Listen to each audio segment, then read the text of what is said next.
शिव गुरु महोत्सव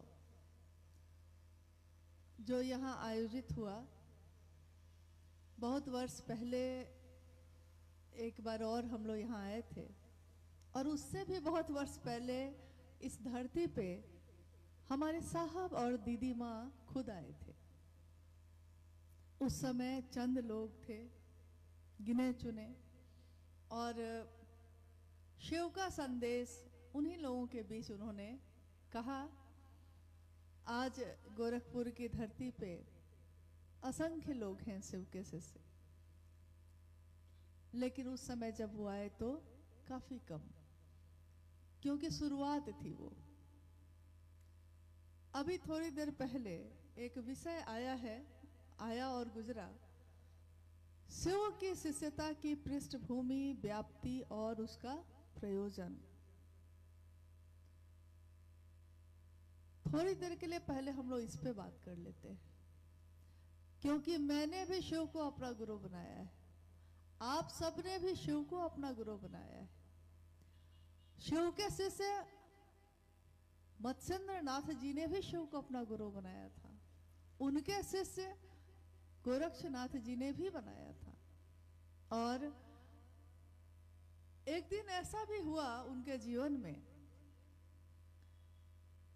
कि उन्होंने अपने गुरु को पुकारा और कहा कि जाग मच्छिंदर गोरख आया, आगम निगम का हेला जी, आप गुरु हम चेला जी। यानी एक शिष्य अपने गुरु को ही जगा रहा है और ये भी कह रहा है कि आप ही से मैंने आगम और निगम दोनों की व्याख्या समझी है। आगम कहते हैं जो शिव के द्वारा उतरी जो ज्ञान है, जो शिव के द्वारा उतरा, और निगम कहते हैं शिव ने भगवती को कहा और भगवती ने जो संसार को कहा। इसीलिए आप देखते होंगे कि जब माँ दुर्गा की पूजा होती है तो उस भजन में हम गाते हैं कि आगम निगम बखानी तुम शिव पटरानी। यानी आप शिव की पटरानी हैं, लेकिन आपने ही आगम और निगम को बखाया है, मतलब दुनिया को बताया है। आदि गुरु शिव, यानी शिव जब गुरु होंगे तो कोई ना कोई पहला शिष्य होगा उनका। जैसे ही शिव के अनेक स्वरूप हैं, उसमें शिव का गुरु स्वरूप जब आता है तो कोई ना कोई तो शिष्य होगा पहला। क्योंकि साहब हरिदानंद जी के लिए जब हम कह रहे हैं कि इस कालखंड के प्रथम शिव के शिष्य, यानी इस कालखंड से पहले भी काल आया है, और काल जब से शुरू हुआ तो जब शुरू हुआ उस समय कौन था उनका शिष्य? शिव की शिष्य, मतलब प्रथम शिष्य उनका कहा गया मां भवानी स्वयं है, शिव की शक्ति। तो शिव की शक्ति को जो ज्ञान शिव ने दिया, आगम कहलाया, और मां भगवती, मां भवानी ने जो जगत को दिया, शिव से सुनकर जो जगत को दिया, उसको निगम कहा गया। इसीलिए योगी गोरक्षनाथ जी अपने गुरु को कहते हैं कि आगम निगम का हेला जी, आप गुरु हम चेला जी, जाग मच्छिंदर गोरख आया। मतलब हे गुरु मेरे, जागिए कि आपका शिष्य आया है। अब देखिए कितने युग आए, जब से ये धरती है, जब से ये दुनिया है, कितने युग आए। सतयुग आया, त्रेता युग आया, कितने युग आए और जाते गए, चलते गए, गुजरते गए। अभी जिस युग में है हम लोग इसको कहते हैं, क्या कहते हैं? कली युग। यानी कि एक ऐसा युग जिसके बारे में बहुत पहले ही हमारे ऋषि मुनियों ने कहा, शास्त्रों में भी लिखा कि एक ऐसा समय आएगा जब सारा संसार धर्म से विमुख हो जाएगा, गुरु और शिष्य परंपरा भी जाती रहेगी, पाप और अनाचार का बोलबाला हो जाएगा, और तब लोगों के पास शिव की शरण में जाने के सिवा कुछ भी नहीं बचेगा।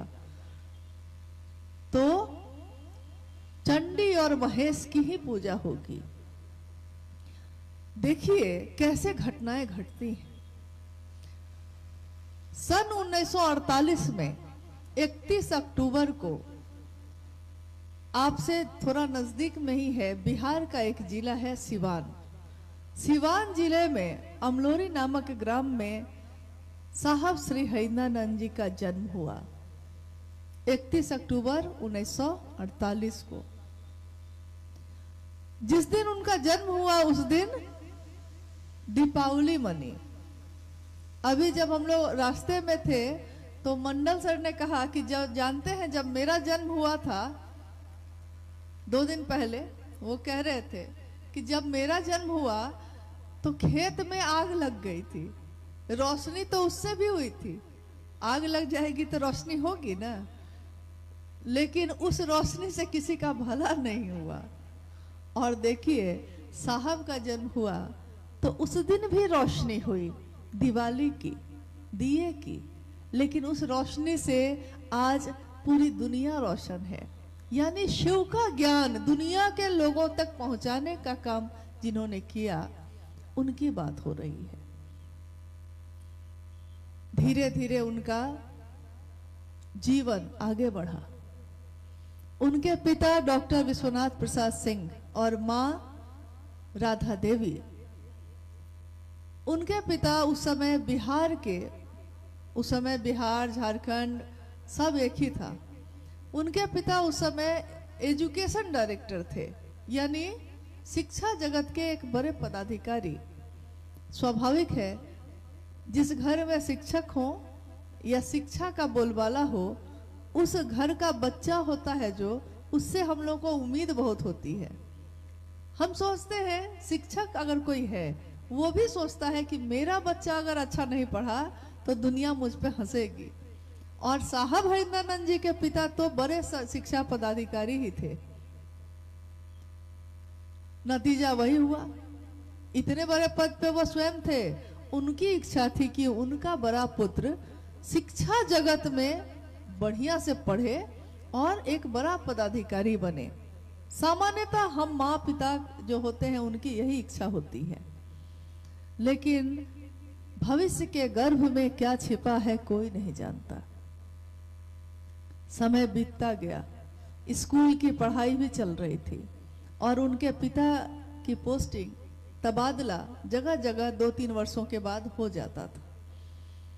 पिता के साथ साथ चूंकि उनका परिवार भी जाता था, तो साहब हरिंद्रानंद जी का बचपन विभिन्न जिलों में गुजरा। और जब वो 12 वर्ष के हुए, उसी समय उनके घर में एक ऐसा व्यक्ति आया जो उनके पिता के सामने बैठकर बातें कर रहा था।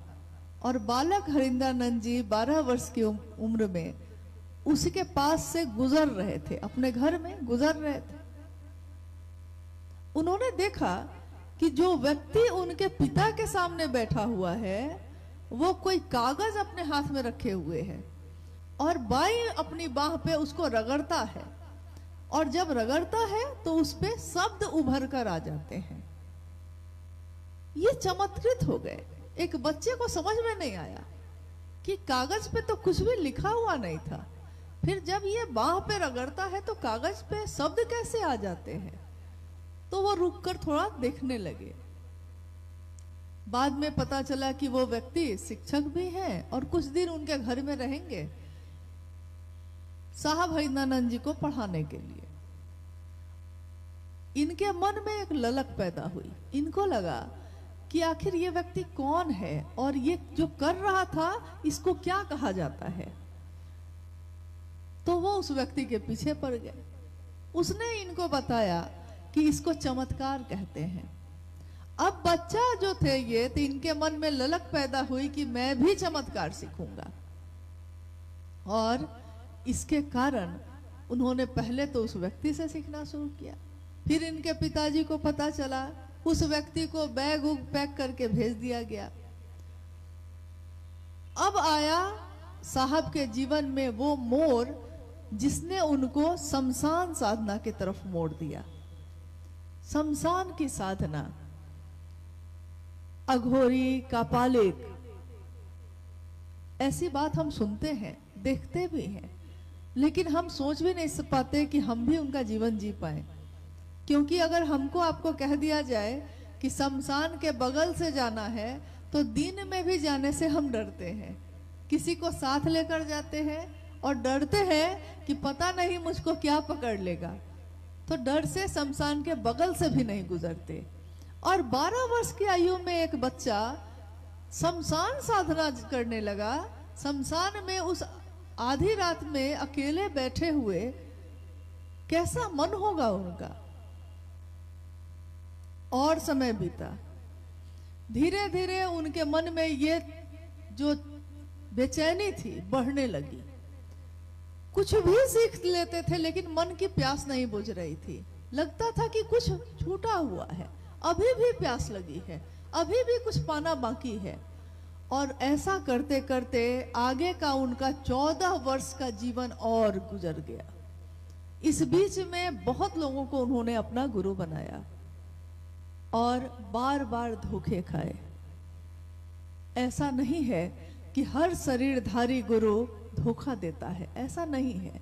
अभी भी भारत में, दुनिया में कुछ गुरु सचमुच में शिव की तरफ चलने का रास्ता दिखाते हैं।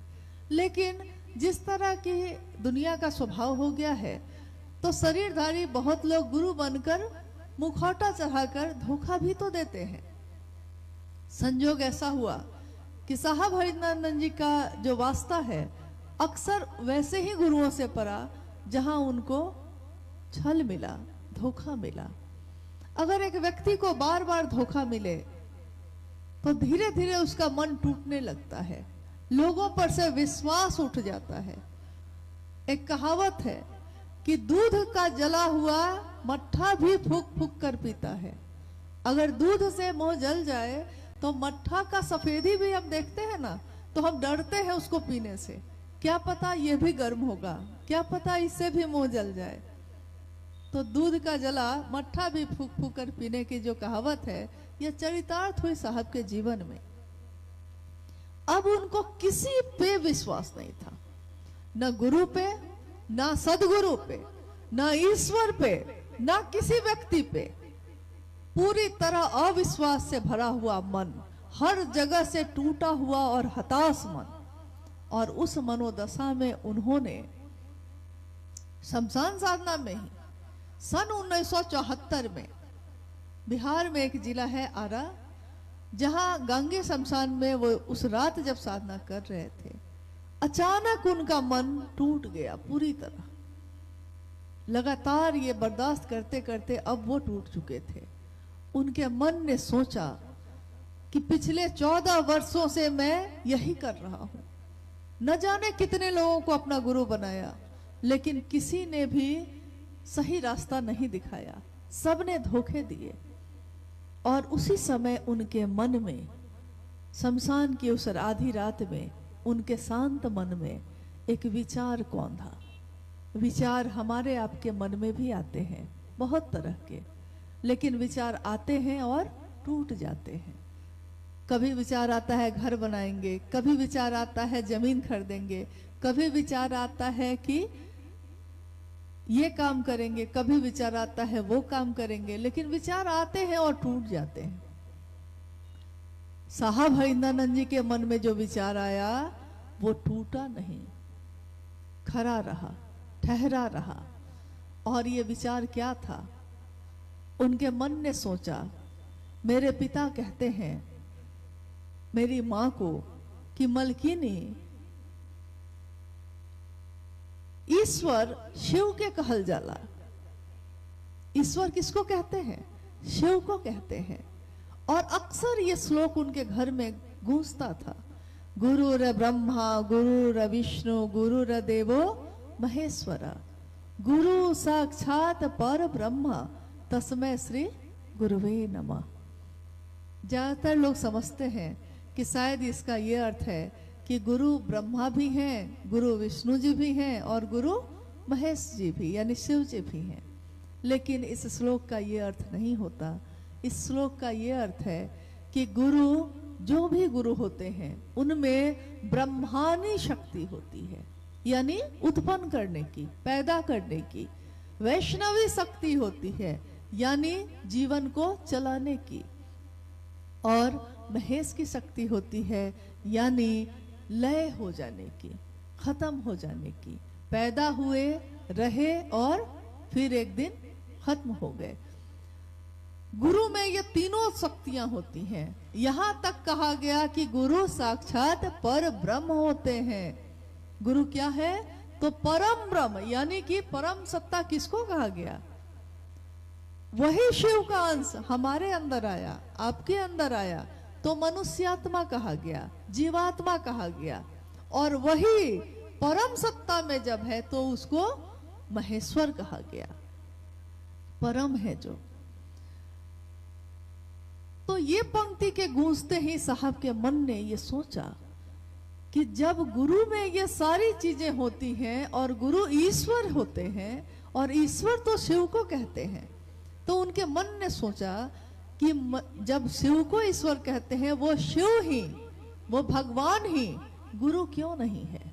जब गुरु भगवान है तो भगवान गुरु क्यों नहीं? मात्र ये विचार आया और ठहर गया उनके मन में। विचार अगर ठहर जाए तो एक दिन भाव बन जाता है, और भाव भी अगर गहरे हो जाए किसी के लिए तो प्रेम में बदल जाता है। प्रेम भी अगर गहरा हो गया, बहुत गहरा हो गया, समर्पित और एकनिष्ठ हो गया, तो क्या होता है? उसको कहते हैं भक्ति। भक्त बन गया वो, यानी अब वो पूरी तरह समर्पित है। लेकिन जिस दिन साहब ने शिव को गुरु बनाया था, याद करिएगा कि उनके मन में न तो विश्वास था, न तो श्रद्धा थी, और संशय ही संशय था। जरा भी विश्वास नहीं। उनको लगता था कि मैंने शिव को तो गुरु बना लिया है, लेकिन यहां भी धोखा होगा, क्योंकि हर जगह धोखा खाया है मैंने, तो यहां भी कुछ नहीं होगा। महादेव शरीर में तो है नहीं, तो जो शरीर में नहीं है वो मुझको ज्ञान कैसे देगा? और जो शरीर में नहीं है, न दीक्षा दे सकता है, न मैं उसको गुरु दक्षिणा दे सकता हूं, तो ये गुरु और शिष्य परंपरा बनेगी कैसे? क्योंकि उस समय तक उन्होंने न तो शास्त्र पढ़ा था, न तो कोई ग्रंथ या पुराण पढ़े थे। वो तो सामान्य एक स्कूल कॉलेज में पढ़ने वाले विद्यार्थी थे। उनके घर में उनके पिता काफी विद्वान थे, लेकिन उन्होंने अभी तक किसी ग्रंथों का अध्ययन नहीं किया था। और जब ये घटना घटी है, यानी 1974 में, उससे 2 वर्ष पहले सन 1972 में साहब हरिंद्रानंद जी का विवाह पलामू के, झारखंड में एक जिला है पलामू, वहां के मनातूगढ़ के राज परिवार में जन्मी राजमणि नीलम आनंद के साथ 22 मई 1972 को उनका विवाह हुआ। उसके 2 वर्षों के बाद, यानी सन 1974 के नवंबर माह में उन्होंने शिव को अपना गुरु बनाया। और जब उन्होंने शिव को अपना गुरु बनाया, हम आप जब जीवन में कुछ करते हैं तो हम सबसे पहले उस व्यक्ति को बताते हैं जो मेरे हृदय के सबसे नजदीक हो। हम अपनी खुशी या अपना दर्द उसी से बांटते हैं जो मेरे मन के नजदीक हो। और उन्होंने, उस समय तो मोबाइल नहीं था ना, फोन नहीं था, चिट्ठी चलती थी। चिट्ठी लिखने वाले को भी इंतजार होता था, चिट्ठी मिले जिसको उसको भी इंतजार होता था। तो साहब हरिंद्रानंद जी ने माँ नीलम आनंद जी को, जो मनातू में थी, उनके नाम एक चिट्ठी लिखी। उस चिट्ठी में उन्होंने लिखा कि नीलम, मैंने शिव को अपना गुरु बना लिया है, तुम भी बना लो। माँ नीलम आनंद जी को जब यह चिट्ठी मिली, उनके हर्ष का ठिकाना न रहा। उन्होंने सोचा कि आखिर मेरे पति को एक ठौर मिल गया, महादेव मिल गए। और इस खुशी में उन्होंने भी महादेव को अपना गुरु बनाया। उसके बाद बिहार प्रशासनिक सेवा पदाधिकारी के रूप में साहब हरिंद्रानंद जी का चयन पहली ही परीक्षा में हो गया। किसी को विश्वास नहीं हुआ। जो बच्चा हर रात शमशान में बिताता रहा हो और दिन कॉलेज में, किसी को विश्वास नहीं हुआ कि इतने बड़े पद पे वो तुरंत डिप्टी कलेक्टर में कैसे परीक्षा पास किए, किसी को समझ में नहीं आया। महादेव की दया अहेतुकी होती है, अपने शिष्यों की रक्षा वो स्वयं करते हैं। और इस तरह शिव के शिष्यता की पृष्ठभूमि, यानी आज जो काम आपको दिख रहा है, इसको आज जो हम देख रहे हैं, इससे पहले क्या हुआ, आज क्या है और आगे क्या होगा, इसका उद्देश्य क्या होगा, इसकी बात हम करते हैं। तो पृष्ठभूमि ये रही कि साहब के हृदय में और मां नीलमानंद जी के हृदय में शिव की शिष्यता अब जागी। और जब जागी तो मां नीलमानंद ने कहा, शिव तुम जागो, महादेव आप जागिए। बाद में उनके जीवन में अनेक चमत्कारिक घटनाएं होने लगी, जो वो कहते सो होने लगता। लेकिन एक दिन साहब हरिंदरानंद जी ने इस बात को समझ लिया कि आध्यात्मिक ऊर्जा यानी महादेव से मिली हुई दया अगर आपको मिल जाए तो उस ऊर्जा का उपयोग अपनी जागतिक लालसाओं के लिए नहीं करना चाहिए, यानी लौकिक कामनाओं के लिए। उसका उपयोग महादेव के लिए ही करना चाहिए।